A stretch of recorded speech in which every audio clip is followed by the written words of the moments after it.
वेद प्रेमियों, सुधी श्रोताओं, संप्रति हम सब ऋग्वेद के प्रथम मंडल के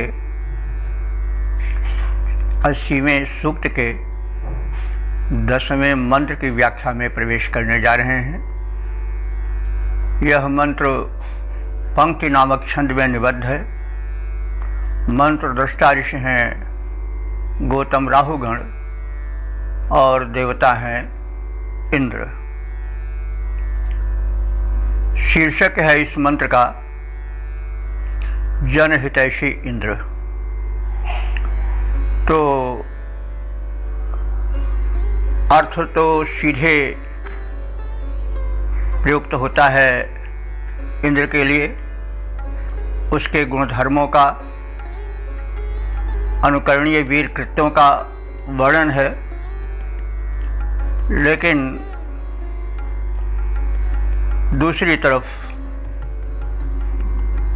राजा के, राष्ट्राध्यक्ष के अथवा सम्राट के गुणों और कृत्यों की ओर भी संकेत है। इंद्र का अर्थ तो एक सर्वशक्तिमान देवता ही है, देवाधिदेव देवराज इंद्र तो है ही। साथ ही साथ इंद्र का अर्थ राजा या स्वामी भी होता है।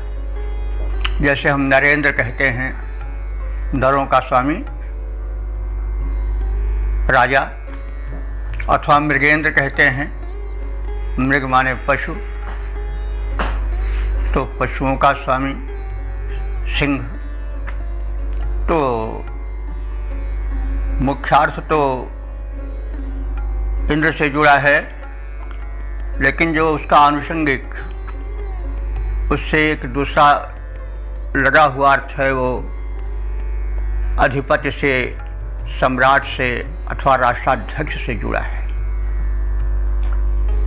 तो हम इन दोनों दृष्टिकोणों को ध्यान में रख करके जब अर्थ करेंगे तो अर्थ की पूर्ण विवृति होगी, क्योंकि ऋषि का दृष्टिकोण बड़ा व्यापक है। वह प्रत्येक विचार जिसकी अभिव्यक्ति करता है वो जनहित से जुड़ी होती है, समाज से पृथक ऋषि की भावना नहीं रहती। तो जनहितैषी इंद्र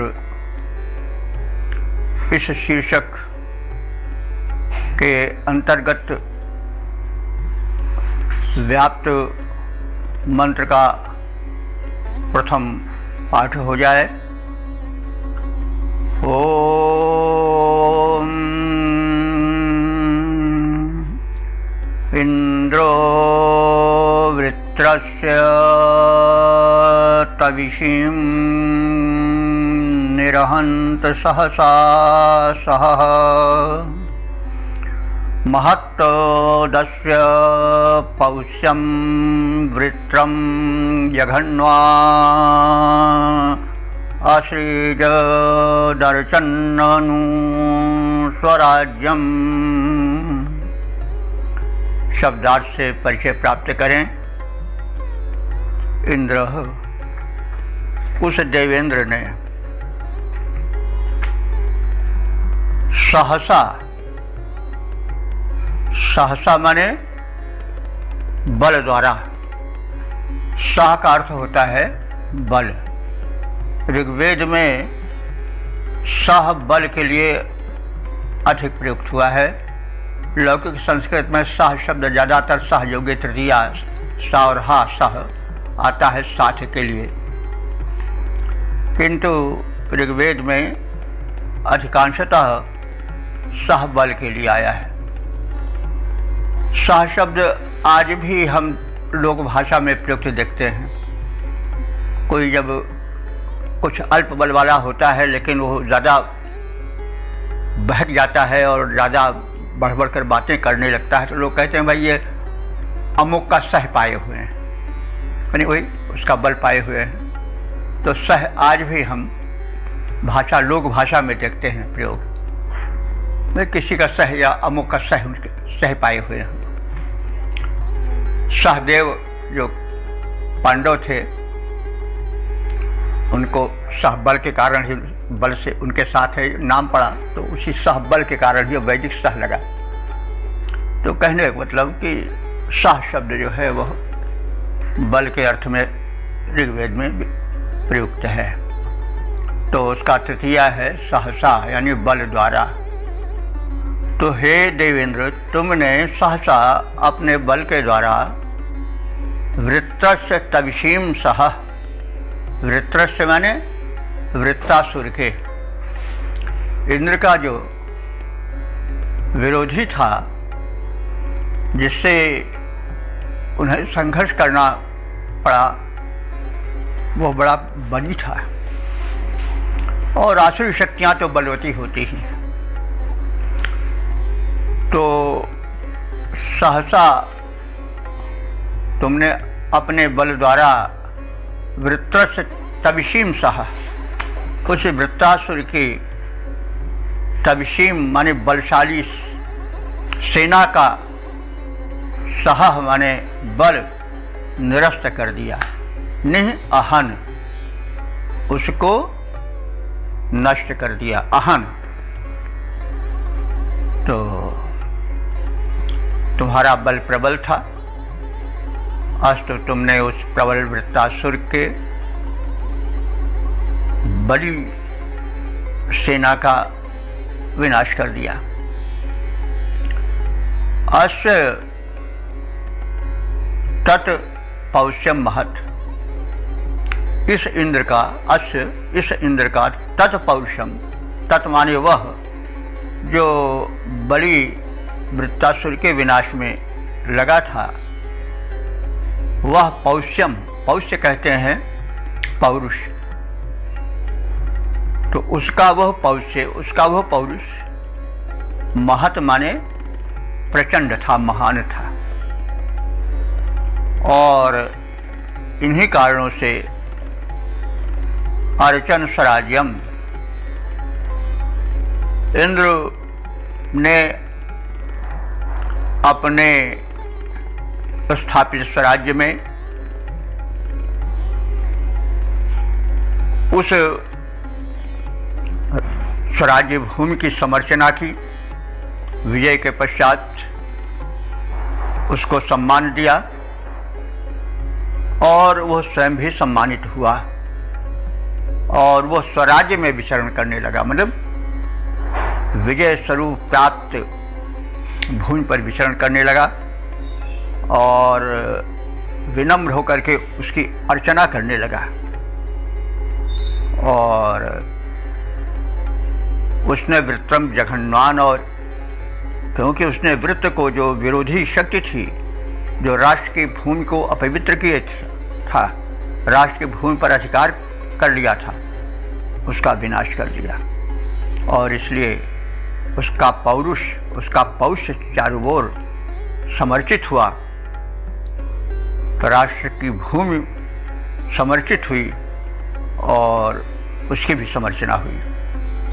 तो सीधे अर्थ तो इंद्र का ही है, लेकिन नरेंद्र रूप में माने तो राजा को इंद्र का अनुकरण करना चाहिए कि वह स्वयं में इतनी शक्ति संचित किए रहे कि जो वृत्र का अर्थ होता है घेरा डालना, वृत्त माने घेरा भी होता है। तो शत्रु दल जब घेरा डाले रहे और उसकी सेना बड़ी प्रबल रहे, तो उसका बल उस पर 21 पड़े, उसको परास्त कर सके, और तब उसका पुरुषार्थ जो है वह सम्मानित होगा। और उस सम्मानित पुरुषार्थ से, विरोधी शक्तियों के दलन से उसका सम्मान बढ़ेगा और उस समय राजा जो है वो गर्व में भर न जाए, वरन उस विजित भूमि का समर्चक बने, उसकी समर्चना करे, उसको सम्मान दे और इस प्रकार से वो स्वयं भी सम्मान पावे। तो राजा का प्रथम कर्तव्य है कि वह विरोधी शक्तियों का दमन करे, शमन करे, जन्मभूमि का वंदन करे, राष्ट्रभूमि का वंदन करे और स्वयं भी वंदित बने, स्वयं भी प्रशंसा का पात्र बने। राजा शक्तिशाली हो, शक्ति को दुष्ट शक्तियों के धरण में लगावे और राष्ट्र की भूमि को वंदित बनावे, उसको पूज्य मानकर उसकी वंदना करे और स्वयं वंदित बने। यह संदेश है। तो इस प्रकार से इंद्र ने अपने बल से वृत्रासुर की प्रबल सेना और उसके प्रबल बल को अपने बल से नष्ट कर दिया। इसका यह पौरुष महान श्लाघनीय था और है। और राष्ट्र के हित में उसने विजय से स्वराज्य की स्थापना की, स्वराज्य की उसने समर्चना की और स्वयं राष्ट्र द्वारा सम्मानित हुआ। वृत्र का वध करके उसने भूमि पर जल का प्रवाह फैलाया, जल का प्रवाह बहाया, क्योंकि जल जीवन है और जनजीवन को रोकने वाले आसुरी शक्ति से संपन्न लोग सदैव लगे रहते हैं। जनता पीड़ित न होने पावे, अभावग्रस्त न होने पावे, इसका सदैव राजा को ध्यान रखना चाहिए। जैसा इंद्र ने किया, जैसा देवेंद्र ने किया, वैसे नरेंद्र भी करें। यह संदेश छिपा हुआ है। तो इसका पद रूपांतरण देखें। इंद्र का पराक्रम है अतुल अनंत बल, कोई दूसरा न और उसके समान है। इंद्र का पराक्रम है अतुल अनंत बल, कोई दूसरा न और उसके समान है। इसका प्रमाण वृत्रवध का विधान, जो कि संभव नहीं था, इसे जानता जहान है। वृत्र था उद्दंड, साथ सैन्य बल भी प्रचंड, कोई कर सकता न घोर घमासान था। और मारा ऐसे वृत्त को स्वराज्य की समर्चना में, कार्य इंद्रदेव का प्रशस्य है, महान है। तो इस प्रकार से हमने इसका अर्थ जाना। ओम ओम वेद प्रेमियों, सुधी श्रोताओं, अब हम सब ऋग्वेद के प्रथम मंडल के 80वें सूक्त के 11वें मंत्र की व्याख्या में प्रवेश करने जा रहे हैं। यह मंत्र पंक्ति नामक छंद में निबद्ध है। मंत्र दृष्टा ऋषि गौतम राहुगण हैं और देवता हैं इंद्र। इस मंत्र का शीर्षक है जनहित में मरुतों की सहायता से वृत्र का यानी वृत्रासुर का वध। अब हम संबंधित मंत्र का प्रथम पाठ करेंगे।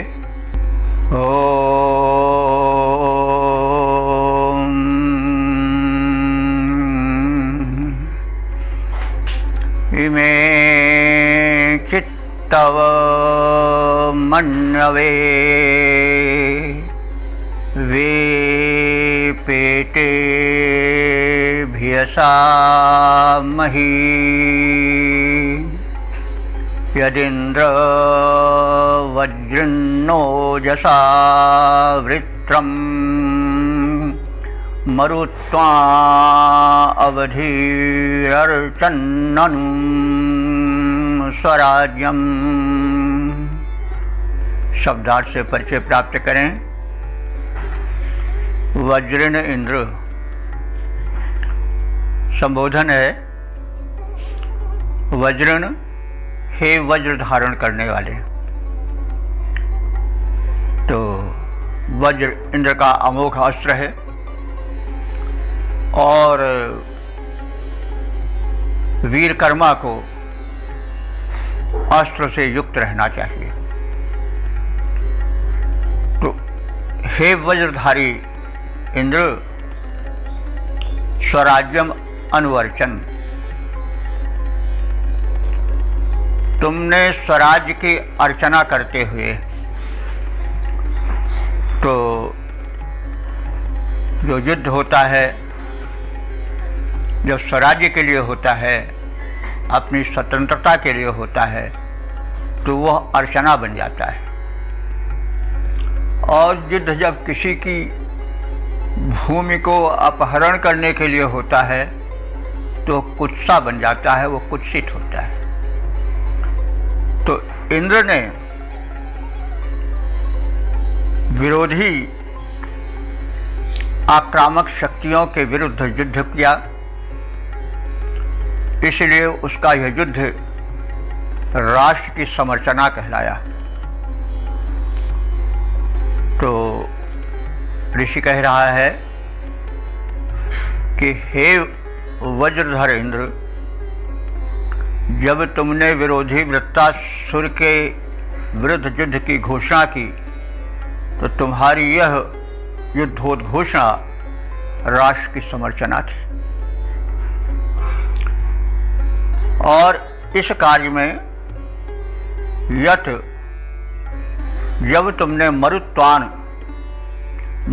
माने अपने प्रधान सेनापतियों मरुदगणों को एतदर्थ युद्ध में संलग्न किया,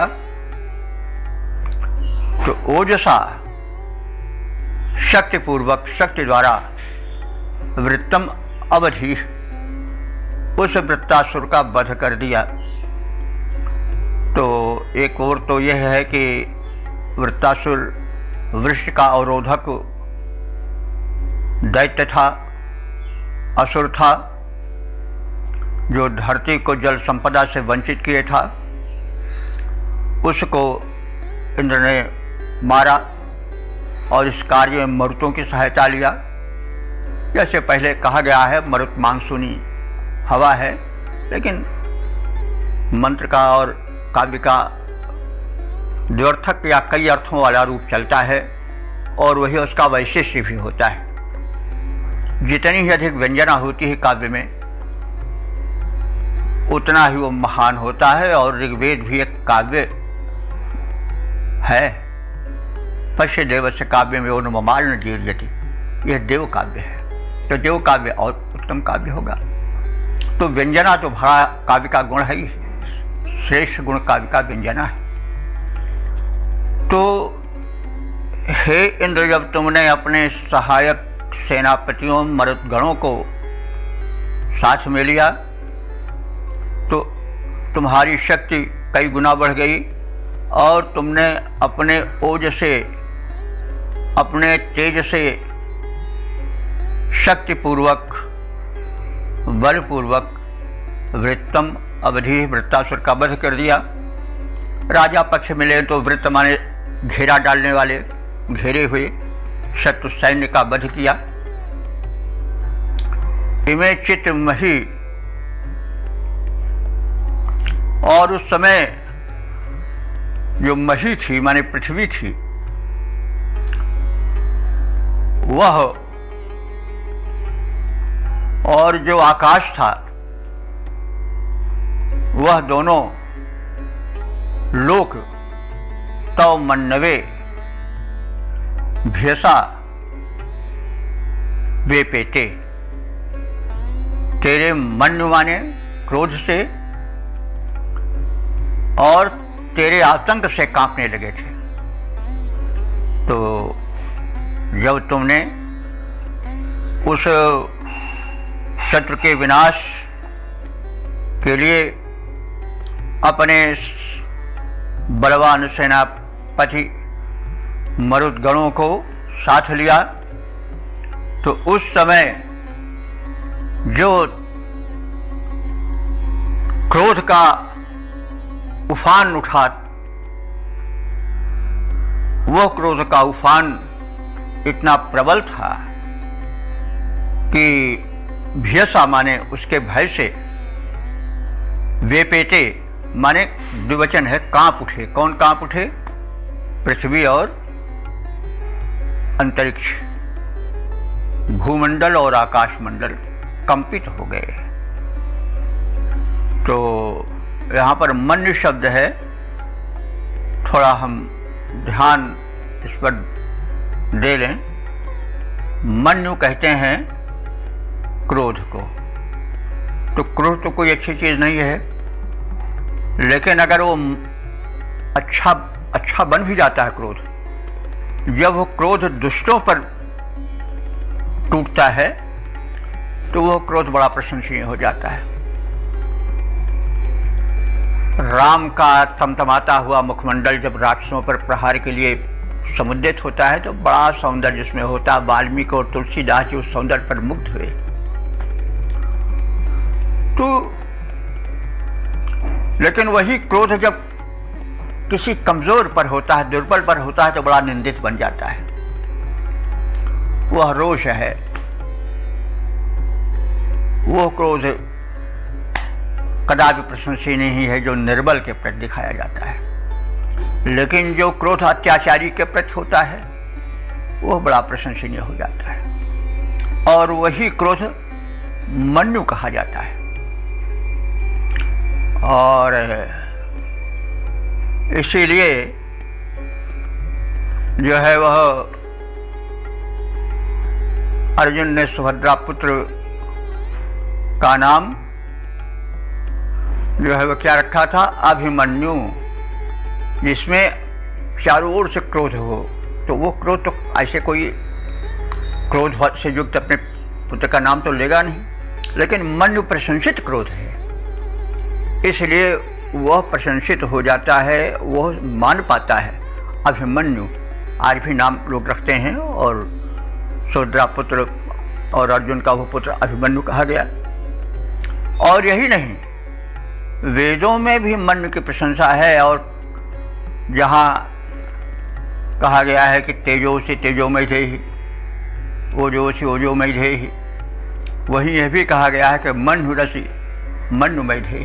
हे परमात्मा तुम मन्यु हो, तुम क्रोध रूप हो, इसलिए मन्युमय थे, मुझ में भी क्रोध धारण कराओ। क्या मतलब? तो वो क्रोध नहीं कि जो निंदित क्रोध है, बल्कि वह क्रोध जो रक्षण में आता है और दुराचारियों के ऊपर किया जाता है, वो क्रोध मन्यु कहलाता है। इसीलिए राम के भी क्रोध की प्रशंसा हुई है। वाल्मीकि ने कहा है कि कालाग्नि सदृशः क्रोधे, राम क्रोध में कालाग्नि के समान है, और क्षमया पृथ्वी समान, और क्षमा कर देने में भूमि की तरह है। तो कहने के मतलब कि वह क्रोध प्रशंसित होता है जो अत्याचारियों पर, जो दीनों पर जुल्म ढाते हैं, उनके ऊपर जब कोई महान बलवान पुरुष करता है तो उसकी प्रशंसा होती है। ऋषि ने उस मन्यु की प्रशंसा की है। तो यहाँ पर हमें थोड़ा इसीलिए रुकना पड़ा कि मन्यु जो है वो प्रशंसित है, भले वो क्रोध है, लेकिन वह क्रोध अत्याचारी पर हुआ, इसलिए वह क्रोध प्रशंसित है। तो तव मन्नवे, हे इंद्र, जब तुमने उस दुराचारी के प्रति क्रोध किया, वो क्रोध प्रशंसित है। और उस मन्यु से, उस क्रोध से, उसकी प्रबलता को देख करके, प्रजनता को देख करके, भयसा माने भय से, वे पेटे माने कांप उठे। द्विवचन है कौन? अवनी और अंबर। यह प्रचंड क्रोध है। तो जो महान पराक्रमियों का क्रोध होता है वो महान ही होता है, जैसे कालाग्नि सदृशः क्रोधे क्षमया पृथ्वी समान। राम के गुणों की प्रशंसा करते हुए आज के वाल्मीकि ने कहा है कि राम जब क्रोध करते हैं तो कालाग्नि बन जाते हैं, जैसे भस्म कर देंगे सब कुछ, लेकिन क्षमाशील भी है। क्षमा करते हैं तो पृथ्वी बन जाते हैं। पृथ्वी पर लोग उसको खोदते हैं, काटते हैं, पीटते हैं, तो आप मलमूत्र फेंकते हैं, क्या क्या करते हैं, लेकिन पृथ्वी कभी उसके प्रति दुर्भावना से नहीं भरती है, क्रोध नहीं करती है, वो क्षमा कर देती है। तो यह बात है। अब हम इसके शब्दार्थ और सामान्य अर्थ को समझ लेने के पश्चात इसके छंदोबद्ध रूप पर दृष्टि डालें। लोकाराधना में लीन इंद्र वज्रधारी तुम, लोकाराधना में लीन इंद्र वज्रधारी तुम, बड़ी ही प्रशस्त राष्ट्र भावना तुम्हारी है। युद्ध बड़ा भारी दुष्ट दानवों ने किया, किंतु नाम दिया राष्ट्र अर्चना का मनोहारी है। राष्ट्र की समर्चना में वीर मरुतों से मिल, दिल दहलाने वाला युद्ध किया भारी है। वृत्र के विरुद्ध युद्ध में जो क्रुद्ध हुए तुम, कांपने लगा गगन भूमि कंपी सारी है, कांपने लगा गगन भूमि कंपी सारी है। ओम ओम। वेद प्रेमियों, सुधी श्रोताओं, संप्रति हम सब ऋग्वेद के प्रथम मंडल के 80वें सूक्त के 12वें मंत्र की व्याख्या में प्रवेश करने जा रहे हैं। यह मंत्र पंक्ति नामक छंद में निबद्ध है। मंत्र दृष्टा ऋषि हैं गौतम राहुगण, देवता हैं इंद्र, और इस मंत्र का शीर्षक है विरोधी वृत्तासुर के उत्पातों से भय न अनुभव करने वाला इंद्र। अब संबंधित अर्थ को समेटे हुए मंत्र का प्रथम पाठ हो जाए। ओम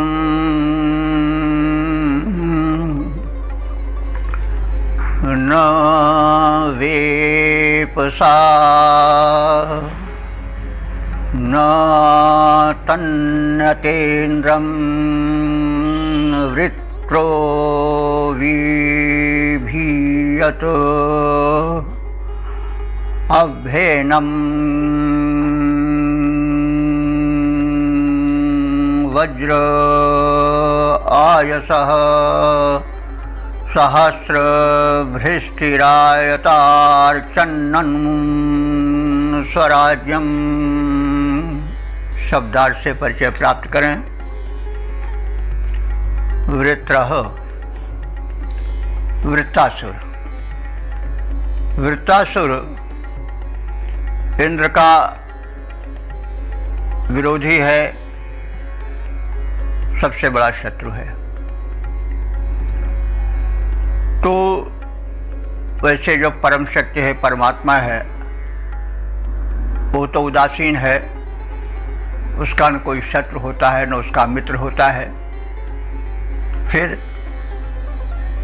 यही इसलिए कहा गया है कि जब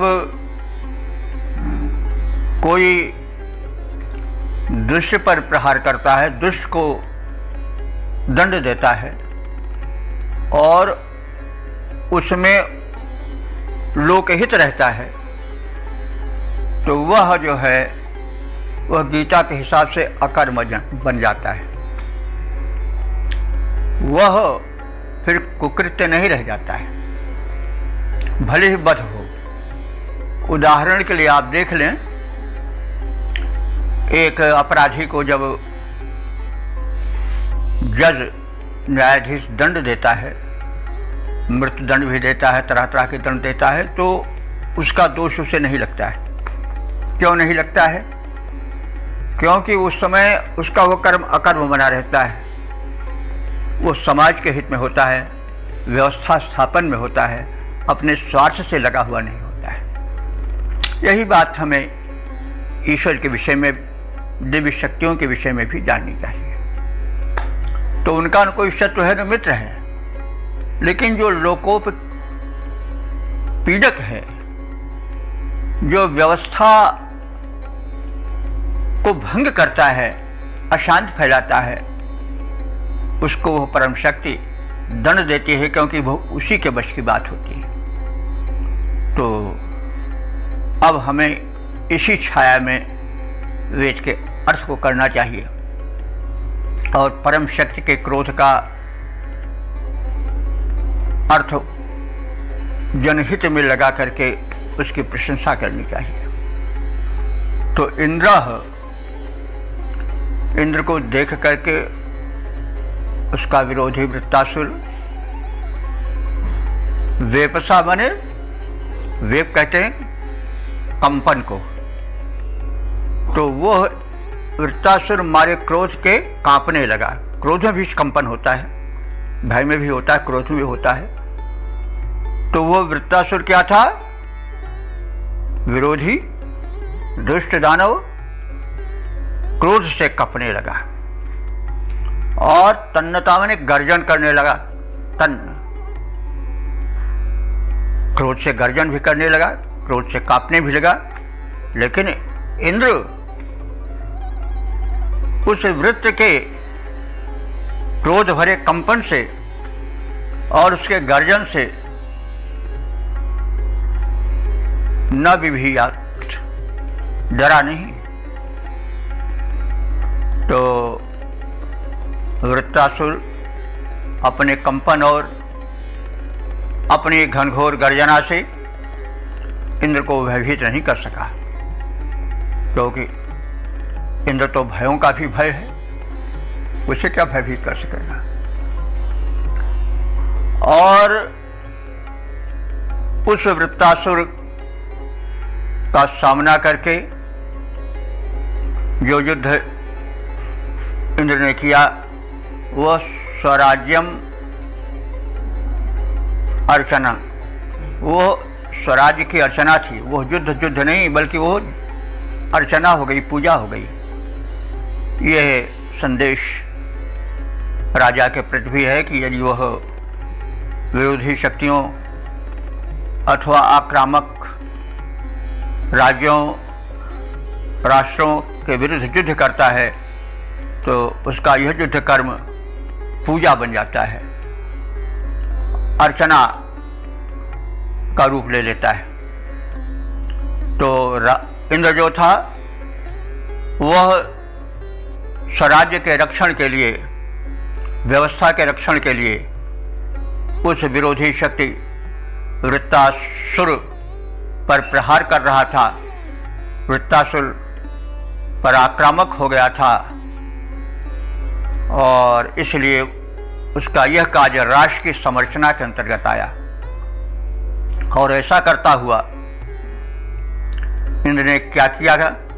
एनम माने इसको किसको? वृत्तासुर को। क्या किया? आयसह माने इस्पात से बना हुआ, दृढ़ फौलादी, सहस्र सृष्टि, हजारों धारों वाले वज्र से अभि आयत उस पर प्रहार किया, उस पर प्रबल प्रहार किया।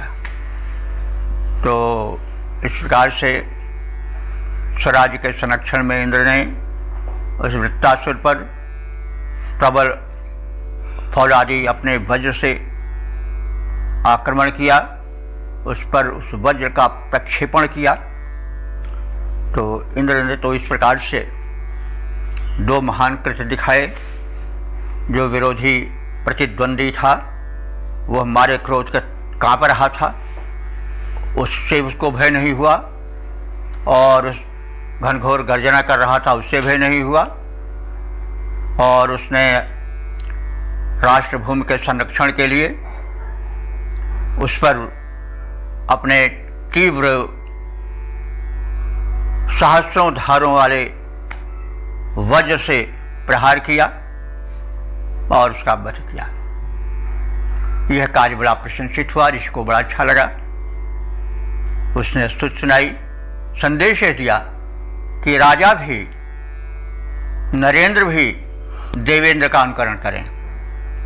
जब विरोधी दुष्ट दानवी शक्तियां अथवा राष्ट्र आक्रमण करें राष्ट्र पर, तो वे उसके गर्जन से तो तलवारों की गड़गड़ाहट से डरे नहीं, भयभीत नहीं हो और उसके विरुद्ध युद्ध करें, प्रबल शस्त्रों को फेंकें। और यह उनका कार्य राष्ट्र की संरचना होगा। यह युद्ध रक्तपात नहीं कहलाएगा, वध का केंद्र नहीं माना जाएगा, वरन यह राष्ट्र की संरचना मानी जाएगी, पूजा मानी जाएगी। तो जब पूजा मान करके हम युद्ध करते हैं तो युद्ध का जो हिंसक कार्य होता है, वध होता है, वह वध नहीं रह जाता है, वह पूजा की कोट में आ जाता है, क्योंकि वह संरक्षण के लिए किया जाता है, जनहित में किया जाता है। तो यह संदेश है कि जो राष्ट्राध्यक्ष हैं उन्हें विरोधी शक्तियों से लोहा लेना चाहिए, उनके गर्जन तर्जन से भयभीत नहीं होना चाहिए और उन पर तरह तरह के फौलादी अस्त्र, दिव्यास्त्रों का प्रयोग करना चाहिए। और उनका यह प्रयोग जो है, यह युद्ध कार्य जो है, वो गर्हित नहीं होगा, निंदित नहीं होगा, बल्कि परम प्रशंसनीय होगा और यह मातृभूमि की पूजा माना जाएगा। तो अब हम इसका छंदोबद्ध रूपांतरण देख लें। गर्जमान वृत्त बलवान करने लगा था, गर्जमान वृत्त बलवान करने लगा था, कांपा देने वाला घोर गर्जन कराल था। किंतु गर्जनाएं वे डरा न इंद्र को सकी थीं, भरा रणोत्साह और साहस विशाल था। राष्ट्र की समर्चना में लीन देवराज इंद्र ऐसे विकराल वज्र को लिया संभाल था, जिसमें हजारों तेज धारें दृढ़ फौलाद की। उसे विकराल वृत्त पर दिया डाल था, उसे विकराल वृत्त पर दिया डाल था। ओम ओम।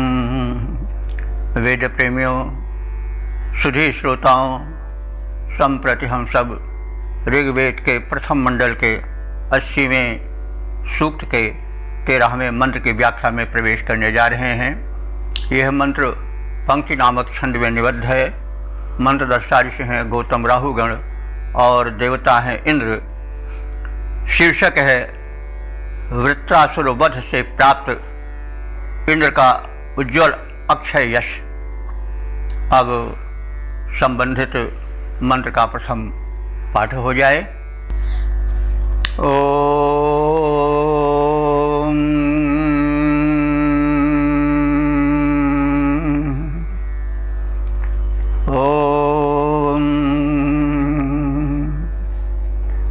यद वृत्रं तव चाशनिं वज्रेण समयोधयः अहिमिन्द्र जिघांसतो दिविते बदबधे शवोर्चन्नं स्वराज्यम्। शब्दार्थ से परिचित हों। इंद्र, हे देवेंद्र, यत स्वराज्यम अनुवर्चन, जब तुमने अपने विस्तृत साम्राज्य इस सृष्टि के रक्षण रूपी समर्चना को करते हुए उस विरोधी शक्ति वृत्तासुर का सामना किया और युद्ध हो रहा था, वह प्रबल दानव अपने शस्त्रास्त्रों को फेंक रहा था तुम पर। उस समय तुमने क्या किया कि वृत्रम अशनिम, उस वृत्तासुर के अशनि माने चमचमाते हुए बिजली की तरह अस्त्रों को तुमने काटा। किससे काटा, किससे विनष्ट किया? वज्रेण, वज्र द्वारा। और उस पर प्रतिकार रूप में अपने वज्र का प्रहार किया और फलस्वरूप अहिम जिघांसतः, अहिम माने उस भयंकर सर्प रूपी वृत्तासुर को, जिघांसतः माने मार डाला। और वो वृत्तासुर को मार डालने वाला तुम्हारा जो शव है, शव माने बल, जैसे पहले भी कहा गया है, ऋग्वेद में शव शब्द जब आया है तब बल के लिए आया है। शव का जो प्रचलित अर्थ है वो ऋग्वेद में अभी तक नहीं आया। तो शव माने बल। तो जब तुमने उस प्रबल शस्त्र अस्त्र प्रक्षेपण करने वाले वृत्तासुर पर अपने प्रबल वज्र का प्रहार किया तो वो प्रहार बड़ा बलशाली था और वह बलशाली प्रहार प्रशंसित हुआ। और क्या हुआ? दिव्य, दिव्य माने स्वर्ग में वह स्वर्णाक्षरों में अंकित हो गया। उसकी इतनी प्रशंसा हुई कि धरती पर कौन कहे, स्वर्ग में वह अंकित हो उठा और स्वर्णाक्षरों में अंकित हो उठा। तो हे इंद्रदेव, जब स्वराज्य की समर्चना करते हुए तुमने युद्ध किया, वह वृत्तासुर जो कि विद्युत की तरह लपलपाते हुए चमचमाते हुए शस्त्रास्त्रों का तुम पर प्रक्षेपण कर रहा था, उसके शस्त्रास्त्रों को प्रतीकार में काटते हुए तुमने जब अपने वज्र का उसके ऊपर घनघोर प्रहार किया, उस समय वृत्र को मारने की इच्छा वाले तुझ इंद्र का बल प्रकाश में स्वर्गलोक में स्थिर हो गया, स्वर्णाक्षरों में अंकित हो गया। अब संबंधित मंत्र का और उसके अर्थ का परिज्ञान होने के पश्चात उसके पद रूपांतरण पर ध्यान दिया जाए। हे स्वराज्य कांक्षी इंद्र, राष्ट्र की समर्चना में किया दुष्ट शत्रुओं से तूने घमासान था। हे स्वराज्य कांक्षी इंद्र, राष्ट्र की समर्चना में किया दुष्ट शत्रुओं से तूने घोर घमासान था। जलरोधी वृत्तासुर प्रबल विरोधी तेरा, जब निज तीक्ष्ण अस्त्र शस्त्र लिया तान था। विद्युत से तीखे अस्त्रधारी दुराचारी पर करना प्रहार प्राण हारी लिया ठान था। अवृत्त के बधे छु तेरा यश ज्योति पत्र पर, वृत्त के बधे छु तेरा यश ज्योति पत्र पर। स्वर्ण अक्षरों में स्वर्ग मध्य विद्यमान था, स्वर्ण अक्षरों से स्वर्ग मध्य विद्यमान था।